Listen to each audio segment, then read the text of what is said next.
দাউদ আলাইহিস সালাম বললেন, আল্লাহ হাসরের মাঠে যে পাল্লাটা দিয়ে বান্দার সওয়াব আর গুনাহ ওজন দিবা, মালিক পাল্লাটা আমাকে একটু দেখায় দাও।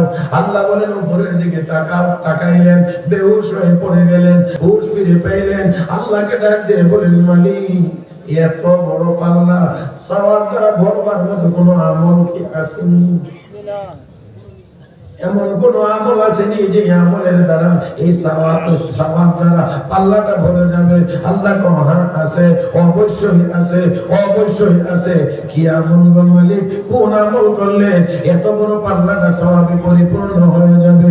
আল্লাহ রাব্বুল আলামিন বলে দিলেন, পয়গম্বর, লাউ রাদিতু আলা আবদি লামালাতু বিতামারাতিন, আমার বান্দার কোন নেক আমলে যদি আমি আল্লাহ সন্তুষ্ট হয়ে যাই, তাহলে ছোট্ট একটা খেজুরও যদি দান করা হয়ে থাকে, এটার উপরেও যদি আমি আল্লাহ সন্তুষ্ট হয়ে যাই, আমি ওই বান্দাকে এই বিশাল পাল্লাটি পরিপূর্ণ করে সওয়াব দান করব।